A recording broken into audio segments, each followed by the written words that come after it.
Claire Breen and I'm an emerging artist with Scottish Opera. And Stephanie? I'm Stephanie Collier and I'm the touring manager for Scottish Opera. Okay, so we're sitting here at the edge of the stage here in Wood End Barn. We're an hour away from the performance. Marie Claire, you're about to go on stage. Yes. Tell me about the performances tonight. What's on the bill? Well, basically we've put a mix-up, as it were, a mismatch of a bunch of scenes and famous arias and not so famous arias and duets and ensembles from all sorts of operas and operettas by various composers, old and new, everything. It's a bit of everything really. So if you're not used to opera, then it's the perfect way to start, you know. Okay, and what's your favourite for singing? For singing, I have a solo piece from Donizetti's aria Don Pasquale, which is a piece called Quel guardo il cavaliere, where I get to run about the stage with a glass of rosé in hand and a Milson spoon in the other.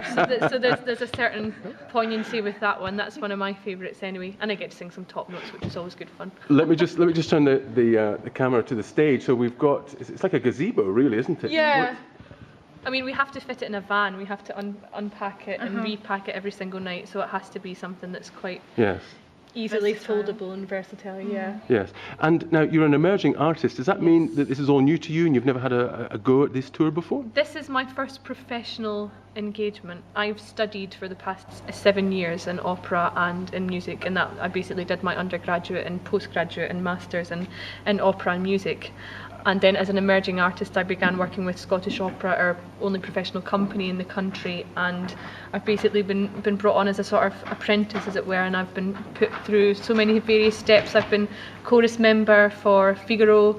I'm doing this tour. I sung Vixen in the RSMD and Scottish Opera's production of Cunning Little Vixen, and I go on to do Rigoletto and Intermezzo. So this is like a sort of starting ground in the professional world. So this is the first real tour that I've done. So you've got nothing to compare this to in terms of the grander venues?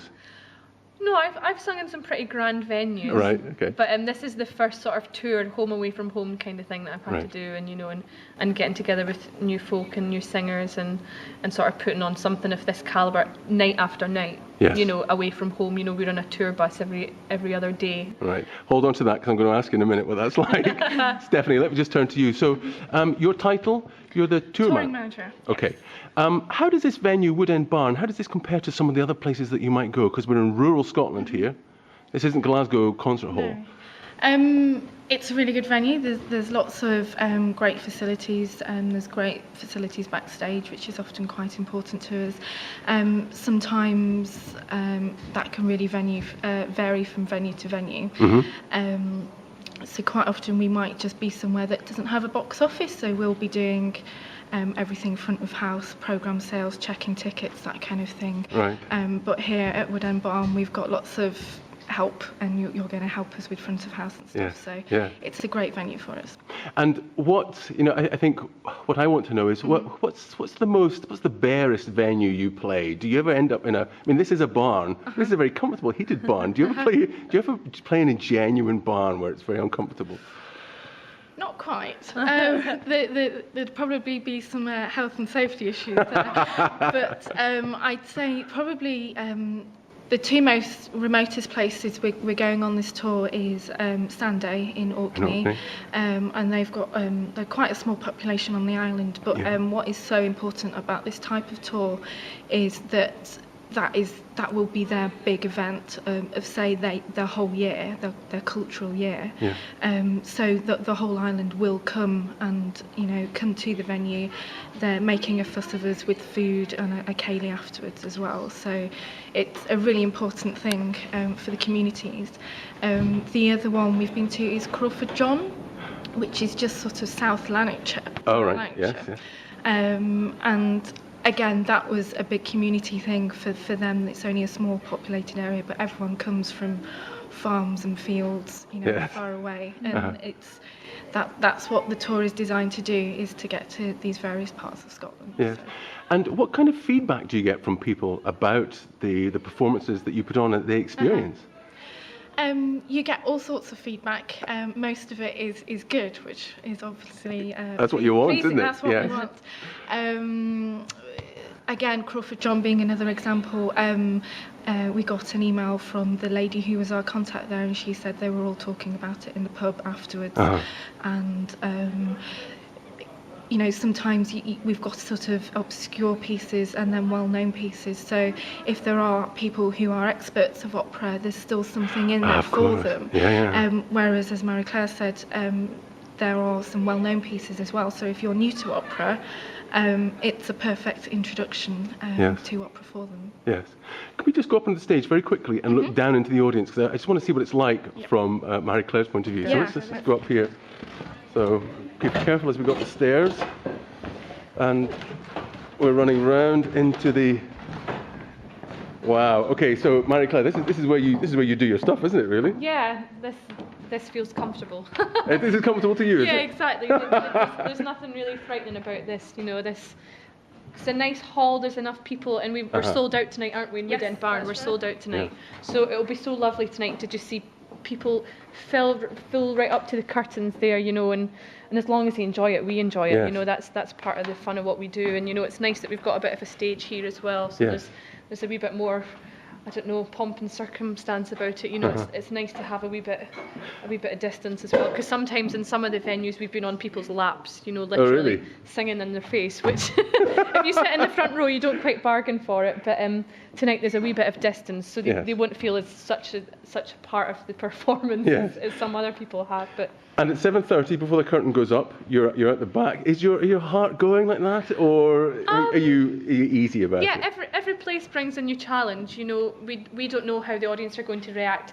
This is a show that we've done how many times now? It's our seventh night. So we had a week's intensive rehearsal where we all got together in Glasgow. We put it together, and then we were on the road before we knew it. So, I mean, there comes a point where you've done 7 shows, and maybe the first nerves that you had at the beginning of the run aren't quite apparent. But you know, we worry more at this stage as performers that people get it and that people enjoy it because we feed off them, you know. And if the audience love it, then we love it, you know. And sometimes it can be quite difficult if people are a bit sullen when they're sitting watching and you're trying to communicate with them. But so far we've had some really fantastic audiences, and the fact that it's been sold out, we already know that we're going to have a great audience. It's fantastic, isn't it? Let me just go back to Stephanie. Stephanie, if I can get you to step forward here. Now, I know this isn't your natural place to be on the stage in front of everybody. Why do you think why is it so popular? I think it really goes back to that community feel again. And because we are Scotland's national company, it's you know, people might not get touched by something, you know, so special and professional as well. And it's an event, isn't it? It's kind of a spectacle almost.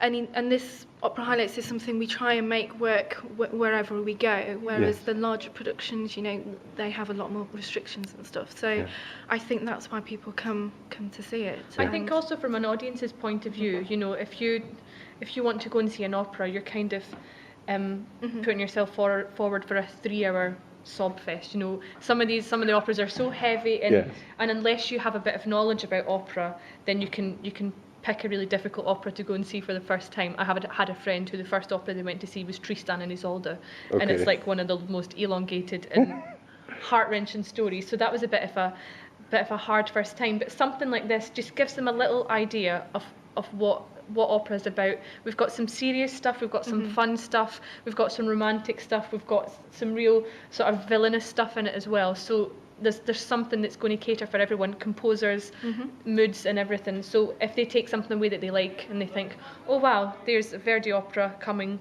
in next season. Well, next season. Well, no, we're doing our Verdi's Rigoletto is coming in a couple of weeks' time. They think there's some Verdi stuff in here. They think, wow, I like that composer. And then there's a main scale thing coming. So I'll go down to Aberdeen and check that out there. That's another reason why we bring this. And we try to. I think Derek tries to include as much of the current season which Scottish opera are doing in the Opera Highlights.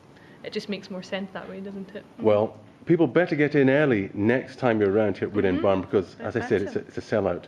So I'm not going to keep you any longer. You need to preserve your voice. Yes, I need to go and doll myself up. And Stephanie, thank you for taking the time. You. Good luck tonight. No problem. Thank you.